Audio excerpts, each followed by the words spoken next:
Hello friends, എല്ലാവർക്കും super കൺമണി സീരിയലിലെ latest promo വിശേഷങ്ങളിലേക്ക് സ്വാഗതം. അങ്ങനെ കൃഷിൻ്റെ കയ്യിൽ നിന്ന് കൂടി നല്ലത് കിട്ടിയപ്പോൾ പ്രതികാരത്തിൻ്റെ ഉച്ചകോടിയിലെത്തി മാനസയുടെ മനസ്സ്. കൃഷ് അവളെ ശിക്ഷിച്ചപ്പോൾ ഒന്നും മിണ്ടുന്നില്ല മാനസ. അച്ഛനും അമ്മയും ഒക്കെ അവളുടെ വരവ് കാണുന്നുണ്ടെങ്കിലും അവരോടും ഒന്നും സംസാരിക്കുന്നില്ല.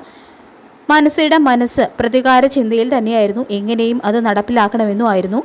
അങ്ങനെ മാനസ അത് തന്നെ ഉറപ്പിച്ച് വീഡിയോ ലീക്ക് ചെയ്യുകയാണ്. കൺമണിയെ ഉദ്ദേശിച്ചോ ആരെയും ഉദ്ദേശിച്ചാണെന്നറിയില്ല, ഇനി നിന്റെ കുടുംബത്തെ സംരക്ഷിക്കുന്നത് എനിക്കൊന്ന് കാണണമെന്ന് ആത്മകഥം പറഞ്ഞാണ് ലീക്ക് ചെയ്യുന്നത് വീഡിയോ. പിന്നീട് സാഗർ കുടുംബത്തിൽ നല്ലൊരു ഭൂകമ്പം തന്നെ നടക്കുന്നു. കൃപ മുറിക്കകത്ത് കയറി വാതിലടയ്ക്കാണ്. കുറേ നേരം കഴിഞ്ഞിട്ടും തുറക്കാത്തതിനെ തുടർന്ന് സുജാതയ്ക്ക് സംശയം തോന്നുന്നുണ്ട്. സാഗറിനോട് കൃപ വാതിലടച്ച മുറിക്കകത്താണെന്നും വിളിച്ചിട്ട് തുറക്കുന്നില്ല എന്നും പറയുന്നു. സുജാതയും സാഗറും ആൻറ്റിയമ്മയും വിളിച്ചിട്ടും കൃപ വാതിൽ തുറക്കുന്നില്ല. കരഞ്ഞ് തളർന്ന് അവിടെ ഇരിക്കുകയാണ് കേട്ടോ കൃപ. കൃഷ് വരുന്നുണ്ട്. കൃഷ് അവരെ സമാധാനിപ്പിക്കുന്നു.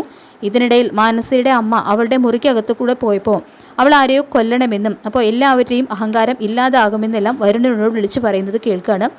ഇത് കേട്ട് വരുണിന് ഭയങ്കര സന്തോഷമാവുന്നുണ്ട്.